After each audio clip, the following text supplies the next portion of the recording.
Good day, ladies and gentlemen. We are the group 2.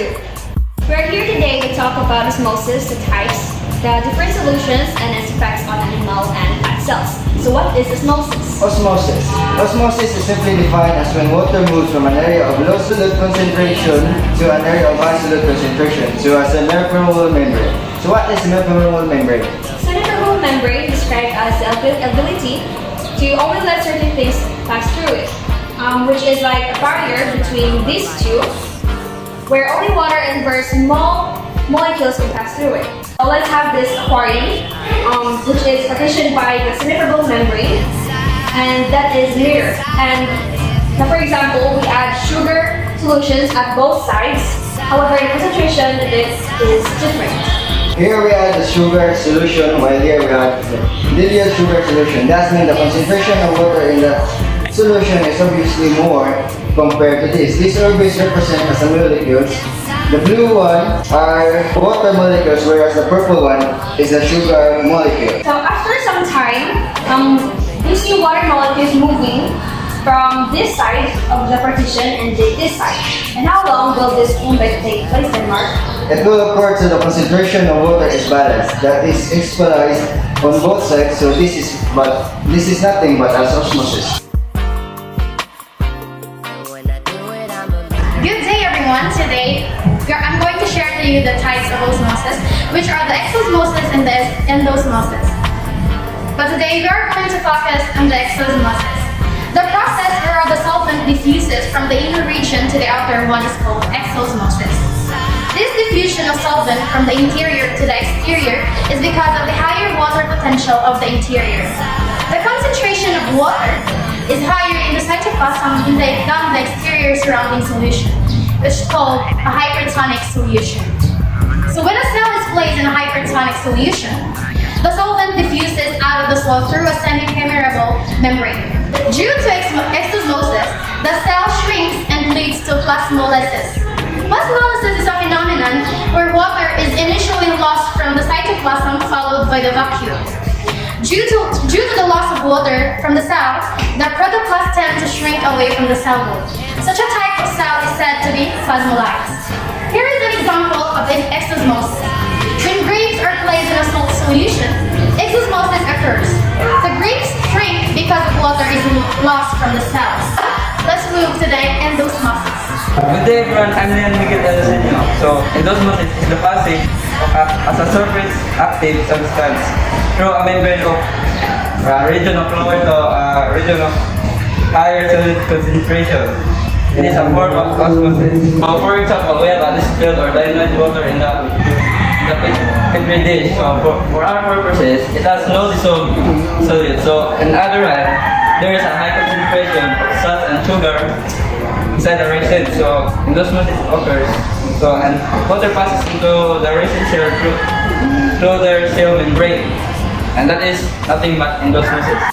Let's learn about the osmotic solutions from Justin J. Urrutia and Kurt André Rolia. Good day, this is Justin J. Urrutia and I am Kurt André Rolia. We are really into the world of osmotic solutions. So, one of the interesting things to know about osmosis is that the movement of water is affected by the substance inside it. So what does it mean? To clearly understand this, let's discuss the three osmotic solutions. First is the hypotonic solution. In this case, the cell is surrounded by a dilute solution with a higher water concentration. Salt dissolved less and the water content is higher, but some of the water molecules will exist and some of them will rush in because they are not obstructed with solid particles. The cell grows in size and undergoes cytolysis and converts. Like for example, this plastic represents the cell growing in size because of the osmotic pressure of the water. And because the cell membrane of the cell cannot withstand with that pressure, the cell grows. And that is called the cytolysis. It happens when the cell membrane of the cell cannot withstand with the osmotic pressure of the water. So next is the hypertonic solution. Hypertonic solution. A hypertonic solution is the opposite of hypotonic solution. There's more solute outside the cell than inside it.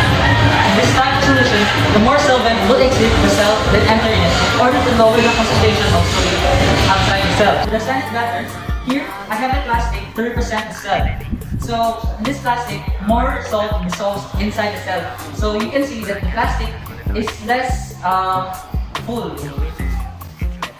Next, isotonic. An isotonic solution has the same concentration of solutes both inside and outside the cell. For example, a cell with the same concentration of salt inside it as in the surrounding water fluid could be said to be in an isotonic solution. Under these conditions, there is no net movement of the solvent. In this case, the amount of water entering and exiting the cell membrane is equal.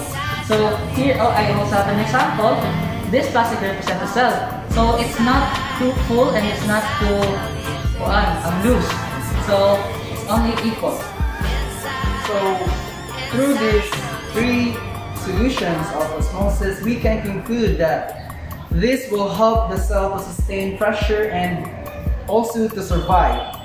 The molecules also inside the membrane is also affected with this simple process of osmosis. Once again, this is Justin JP or Nopia, This is Kurt Andre Ololian. and have a nice day. Good day, everyone! I am Arabella and this is John Lert. And today we're going to share to you the effects of osmosis to animal cells. So both plant cells and animal cells lose and gain water as a result of osmosis. Animal cells have cell membranes which controls what goes inside and out of the cell. There are three types of solution that both plant cells and animal cells can be in, but we are going to focus on animal cells. In animal cells, there are three potential scenarios. 1. We find it in a dilute solution. 2. We find itself in a solution where the cytoplasm and the external solution are equal. And 3. We find it in a high concentrated solution. In short, these are the three types of solution, namely hypotonic, which is in a dilute solution, isotonic, where the solution are equal, and hypertonic, where the concentration of fluid is high. If an animal cell or a red blood cell is placed in a hypertonic solution, where there is greater water than the cells, there is a greater possibility to a cell to burst. As an example, is a blood stain in a clothing. If you wash it with water, the stain spreads and bursts. If an animal cell is placed in a hypertonic solution where there is less water and has more solutes like salts and water, the cell will shrink and shrivel up for the reason that the cell loses water. If an animal cell is placed in a isotonic solution, neither flow out or in the cell. In this solution, nothing happens. The animal cell they continue with Janelle, Kapoka, and Alilingo for the effects of osmosis on plant cells. Hi everybody, good day to you all. Our Goddard already explained to you the effects of osmosis on animal cells. Now let's talk about its effect on plant cells. So osmosis is one of the most important ways that plants and animals achieve homeostasis. It is a process by which plants maintain water content despite of the constant water loss due to transpiration. This process controls the cell-to-cell diffusion of water. Osmosis induces cell turnover, which regulates the movement of plants and plant parts. Osmosis also controls the essence of fruits and sporangia. Osmosis is a process where particles diffuse over a semi-permeable membrane. It is involved in movement of water into and out of the cells. Osmosis helps cells moving more important material into and out of the cells that are dissolved in the water. Important nutrients through osmosis move into the cells and waste products that are dissolved in the water move out. Plants absorb water through its roots and move this water throughout the plant. Osmosis helps the stomata in plants open and close. Hypertonic solution, or where the volume decreases. The water will move out of the cell membrane, out of the cell, and the volume of the cell will decrease. And because of that, that cell wall remains intact and solid, but the reduced volume inside the plant cell moves away from that cell wall. This is leaving a space between the cell membrane and the cell wall, and that would be occupied by the hypertonic concentrated fluid. Would move through and into the spaces in the cell. And this condition in a plant cell is what we call plasmolysis. So hypertonic solution is where the volume increases. Hypertonic solution is where the water is going to enter the cell. And there will be a water cave in the cell. The cell membrane will push out first against the wall. This condition in which the cell is described as turgid. Isotonic solution is where the volume is constant. The amount of water going out is equal to the amount flowing in. So there is no net gain. So it remains constant. When a plant cell is an isotonic solution, its cells are no longer turgid and full of water, and the leaves of the plant will drop. In hypotonic solutions, water will rush out and both animal and plant cells the cells will shrivel in the plant, and this is called